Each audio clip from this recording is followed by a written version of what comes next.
আমরা ছোটবেলাতে অনেকেই মোবাইল গেমস কিংবা পিসি গেমস খেলেছি। এমন অনেক পাবলিক রয়েছে যারা এই গেমগুলো খেলতে খেলতে কিবোর্ড পর্যন্ত ভেঙে ফেলেছে। তাছাড়া স্কুল ফাঁকি দিয়ে এলাকার গেমসের দোকানগুলোতে পড়ে থাকতাম অনেকেই। শৈশব কৈশোরের এই দুরন্তপনায় এক অনন্য মাত্রা যোগ করেছিল লেজেন্ডারি সব ভিডিও গেমস গুলো। তো আজকের এই ভিডিওতে আমরা জানতে চলেছি 90 দশকের সেরা কয়েকটি গেম সম্পর্কে। এই গেমগুলো দেখার পরে আপনার ছোটবেলার স্মৃতি ফিরে আসবে, আর আপনি চাইলে এই গেমগুলো খেলে আবারও ছোটবেলায় ফিরে যেতে পারবেন। তো যারা যারা ছোটবেলার স্মৃতি ফিরে পেতে চান তারা ভিডিওটি শেষ পর্যন্ত দেখতে থাকুন। তো প্রথমে রয়েছে মোস্তফা। 90 দশকের শিশু কিশোরদের সবচেয়ে প্রিয় গেম মোস্তফার আসল নাম ক্যাডিল্যাক্স অ্যান্ড দ্য ডাইনোসর। অনেকের গেমিং জগতে হাতে খড়ি হয়েছে এই ভিডিও গেমের মাধ্যমে। দোকানে গিয়ে কয়েন দিয়ে খেলা গেমের কথা 90 দশকের শিশু কিশোরদের কোনোভাবেই ভুলে যাওয়ার কথা নয়।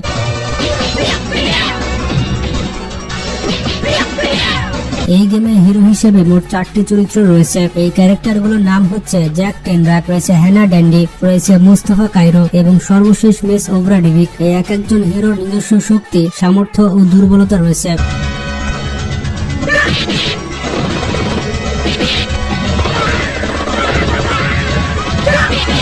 মারামারি ও দক্ষতায় জ্যাক ছিল ভারসাম্যধারী হিরো। এছাড়া অস্ত্রের ব্যবহারে হ্যানা ডেন্ডি ছিল বিশেষ দক্ষতা সম্পন্ন। আর বাংলাদেশে মুস্তাফা চরিত্রটি এতটা জনপ্রিয় যে আসল নামের বদলে মুস্তাফা নামে সবাই গেমটিকে বেশি চিনে।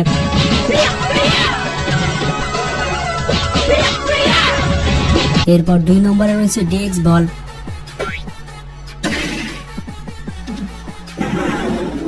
90 দশকের আরেকটি জনপ্রিয় গেম হচ্ছে ডিএক্স বল। এই গেমে স্ক্রিনের নিচের দিকে থাকা প্যাডেল দিয়ে বলকে নিচে পড়ে যাওয়া থেকে বাঁচাতে হয়।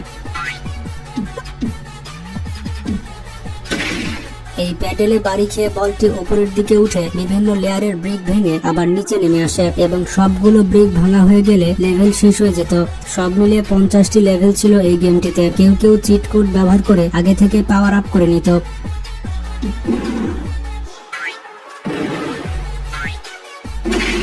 এরপর 3 নম্বর অবস্থানে রয়েছে নিড ফর স্পিড।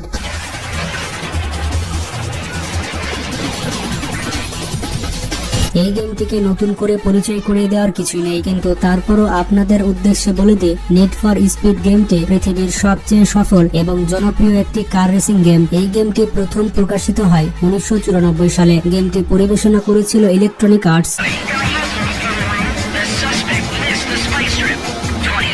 ইচ্ছে মতো গাড়ি এবং রাস্তা বাছাই করতে পারা এই গেমটির অন্যতম বড় আকর্ষণ ছিল। কেউ কেউ তো আবার পুলিশের সাথেও লড়াই করে ব্যাপক মজা পেত।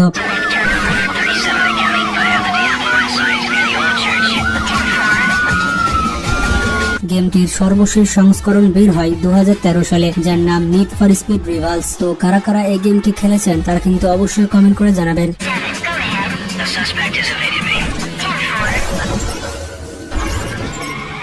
এরপর 4 নম্বর অবস্থানে রয়েছে ফিফা 98।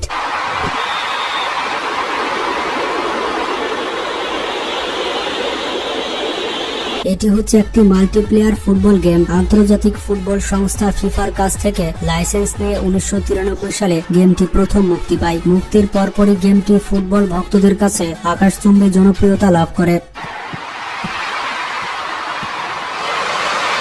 ফিফা গেমগুলোতে বর্তমান বিশ্বের প্রধান লিগ এবং ক্লাবগুলোর লাইসেন্স আছে।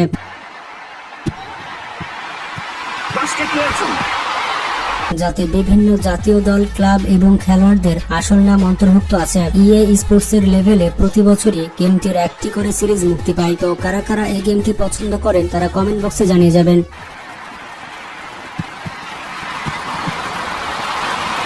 এরপর 5 নম্বর অবস্থানে রয়েছে ডুম। আপনি যদি 90 দশকের এই গেমটি খেলে থাকেন তবে নিশ্চয়ই আপনার ডুম গাই হওয়ার কথা মনে আছে। আপনার মনে আছে নিজেকে একজন স্পেস মেরিন হিসেবে প্রতিষ্ঠিত করা, কিংবা নরক থেকে আগত দানবদের সাথে ফাইট করে নিজেকে এবং নিজের গ্রহটিকে টিকে রাখার কথা। অসাধারণ এই ফার্স্ট পার্সন শুটার গেমটির 3টি এপিসোড রয়েছে। কোনোটি থেকে আলাদা করে দেখার উপায় নেই। এই গেমটি দেখে হয়তো সবার ছোটবেলার স্মৃতি মনে পড়ে যাচ্ছে।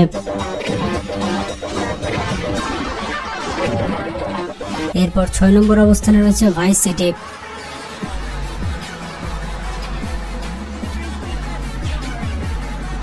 বন্ধুরা, জিটিএ ভাইস সিটি নামটাতে কেমন যেন এক আবেগ ভালোবাসা কাজ করে। টমি মিয়ার মিশন, মালাবো ক্লাবের ডান্স পার্টি, সি বিচে ঘোরাঘুরি, আন্ডারওয়ার্ল্ড ডন দিয়াজের সব অপকর্ম, চোরকে পুলিশের কাছে ধরিয়ে দিয়ে পাওয়া 50 টাকা,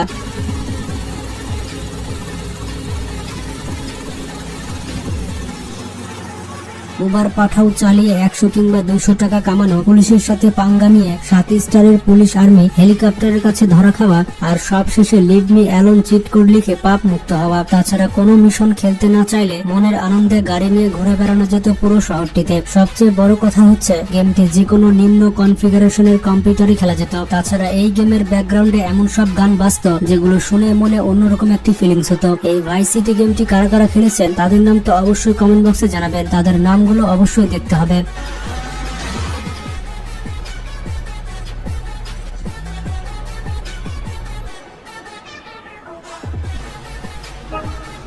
এরপর 7 নম্বর অবস্থানে রয়েছে উইন্ডোজ গেমস। আমাদের অনেকের কম্পিউটারে হাতেখড়ি হয়েছিল মূলত পিসির ডিফল্ট কিছু অ্যাপ দিয়ে। এর মধ্যে পেইন্ট অ্যাপ দিয়ে আঁকাআঁকি করে সময় কাটাতে অনেকেই, কেউ কেউ আবার ডিফল্ট কার্ড গেম সলিটিয়ার কিংবা হার্টস এর মধ্যে ডুবে থাকতে ভালোবাসত।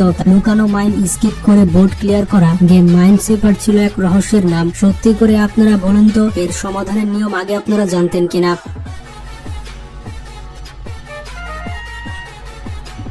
এরপর 8 নম্বর অবস্থানে রয়েছে রুট র্যাশ।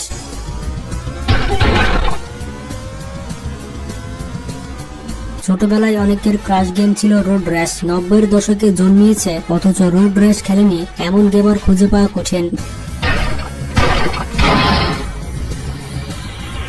বাইক নিয়ে বাউলি মারা, পুলিশের দাবরানি খাওয়া, সুযোগ পেলে লাথি মেরে ফেলে দেওয়া,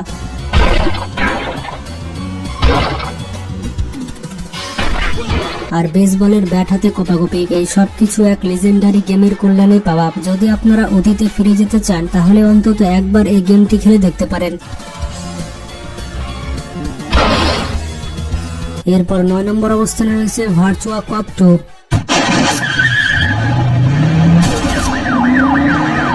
ফেসবুক এবং সোশ্যাল মিডিয়াতে প্রায় একটি পোস্ট দেখতে পাওয়া যায়, if you played this game your childhood was awesome. বলছিলাম ভার্চুয়া কপ বা ভিকপ গেমের কথা। সেই আমলে কম্পিউটার ছিল অথচ এই গেম খেলেননি এমন লোক খুবই কমই আছে।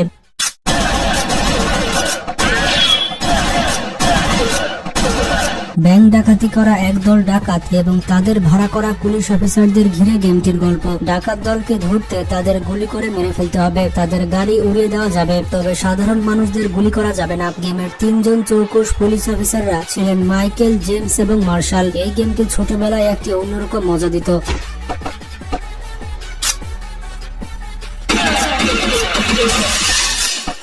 এরপর 10 নম্বর অবস্থানে রয়েছে হাউস অব দ্য ডেড।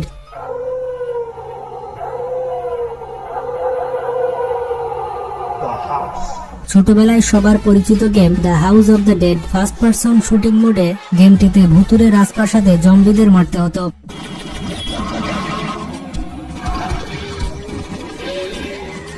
সবার প্রথমে হাতে পিস্তল ধরে দেওয়া হতো, এরপর শটগান এবং শেষ স্টেজে এসে সাবমেশিন গান।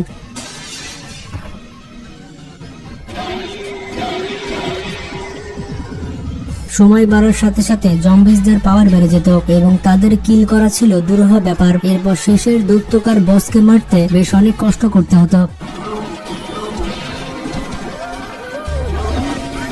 তো বন্ধুরা, এগুলো ছিল লিস্টে থাকা 90 দশকের সেরা গেম। এর মধ্যে কোন গেমটি আপনি সব থেকে বেশি খেলতেন আর কোন গেমগুলো আমাদের লিস্ট থেকে বাদ গিয়েছে সেটি অবশ্যই কমেন্ট করে জানাবেন। ভিডিওটি ভালো লাগলে অবশ্যই বন্ধুদের সাথে শেয়ার করবেন।